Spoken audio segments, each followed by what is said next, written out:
In the past couple of weeks, we've done incredible things for our account. First, we crafted 5 legendary equipment pieces, and we got 3 special talents, which was insane, and we did it on live stream. That of course made it even better. And then we crafted an incredible armament from scratch. It's not perfect, doesn't have the special inscription. Unfortunately, the pity system didn't give us the special one, it gave us the rare one. However, cav defense 3.3%, cav health 3.2%, and mediocre attack. I'm super happy with it. As I said, it's not the perfect armament, but for our account, at least the stage of our account, I think it is pretty good. But of course, I haven't done anything special. It was all luck. Now, we are in need of even more luck, because today we're going to spend our very first universal sculptures, and we're going to invest on Joan of Arc. Now, normally, for Joan, the perfect thing would be getting her to 5115. I will leave her there if I was going to use her with a proper commander, like Nevsky, QB, whatever. But for KVK3 at least, I'm going to go with Joan and Expertise Minamoto. And for that reason, I want my Joan to be a little bit stronger, and that's why my goal is going to be 5515 instead of 5115. So the one thing that we want from the game is just skipping this third skill. If no skill upgrades lands on this one, and we somehow manage to max the fourth one, then of course we are going to skill lock and max the first skill, then we will slowly work on the second one. The reason why I'm going for Joan and Mina, I'm not expertising Nevsky, expertising QB, that is 690 sculptures. Between infantry, archers and cavalry, we know that cavalry is the next one on the list. And before I heavily invest on one of those commanders, I at least want to see the next cavalry commander. If the next one is better than QB, let's say, we will invest on that one. If not, we will go ahead and max QB and make a proper cavalry march. But until then, as I said, I don't want to just bench my Minamoto right now, like that was a hefty investment. So I think for KVK3, Joan with Minamoto is going to be at least good enough. However, the problem is what we're going to do after that one. Because in like a few days, we're going to have the infantry wheel. And the problem with infantry wheel is that I know for a fact that I will 100% max Liu Che. I have 3 options. Please leave your thoughts in the comment section down below. We can either expertise William Wallace, go with William Wallace Liu Che.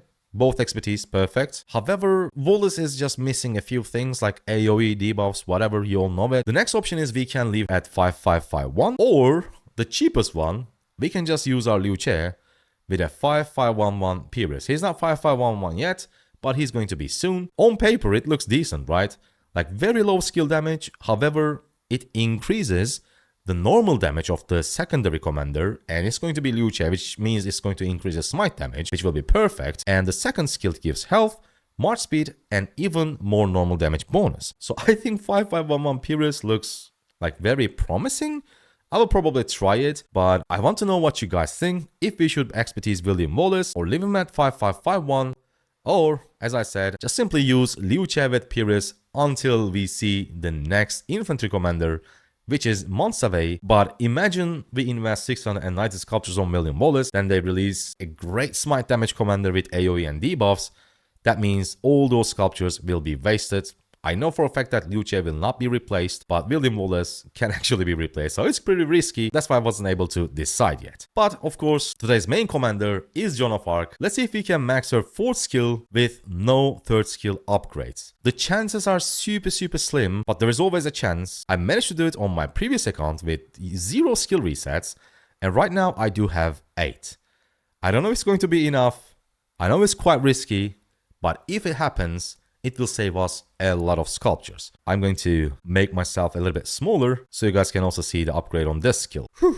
We just need to get lucky one more time, please game. Right, starting with the first upgrade. Let's go. Oh my god. It instantly landed on the 3rd skill. No, it's not going to end well. Reset, upgrade. Okay, we dodged it, but it's not the best. It's on the 2nd one, it's not on the 4th one. We need the 4th one. Okay, what is going on? First, please, I need it on this one, okay? This is bad because I could have locked it. If this one was maxed, we were done, over.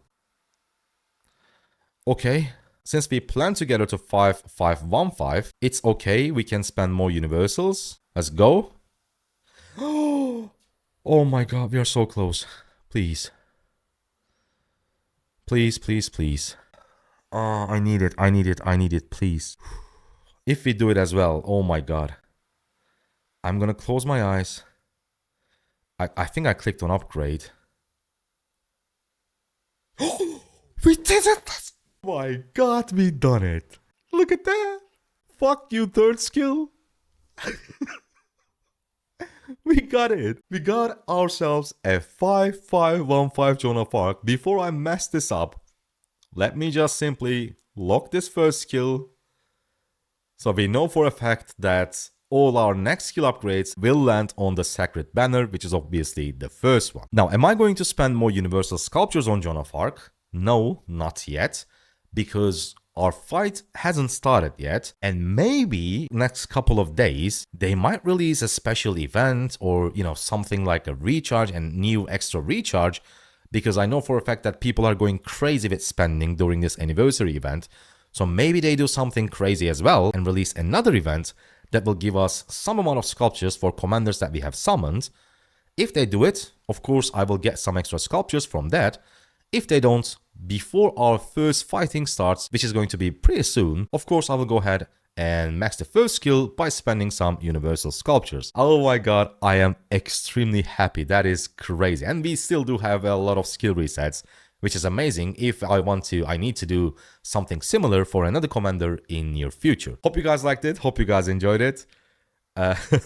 We've been so lucky so far. The equipment and the armament. Now let's quickly get our Joan of Arc to level 60. And yes, I'm going to be using her as my primary commander, which is not very common, but I'll explain why just in a moment.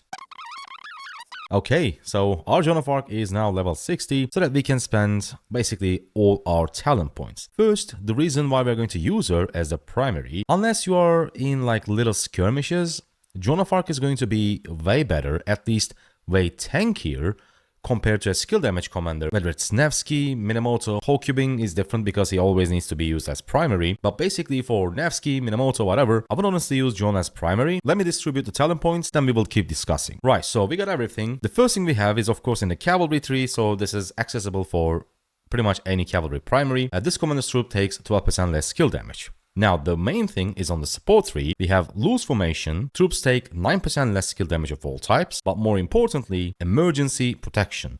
Whenever this commander takes skill damage of any type, it has 50% chance to reduce all incoming skill damage of any type by 15% for 3 seconds.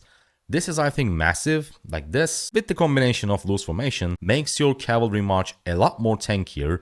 And as I said, when there are big motor balls, not little skirmishes, I think you should definitely go with tankier options with more survivability. So that's why I'm going to use my Joan of Arc as the primary and Minamoto as the secondary. Before we finish the video, I just realized that we can get 3 armament choice chests. And since we got our Joan to 5-5-1-5, I'm feeling a little bit lucky. Maybe we can get a rare or special inscription for arch formation as well. Let's see, let's go one by one.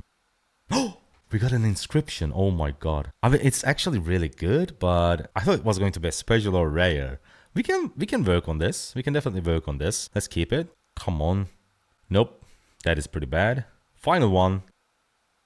Okay. Unlucky. Now let's push our luck a little bit more and transmute this because we already have 2% infantry defense. I think it's okay to lock it. It's not the best, but let's use some transmutation stones. Yes. Oh my god.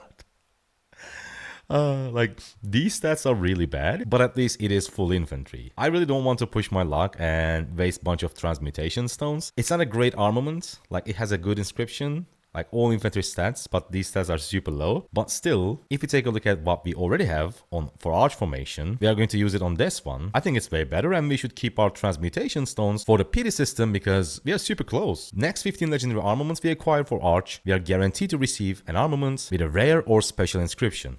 Definitely, I'm going to save it for this one because I feel like we're going to get a special one. Hope you guys liked it. Hope you guys enjoyed it. Make sure to subscribe for more Rise of Kingdoms videos. I see you on the next one. Thank you for watching. Goodbye.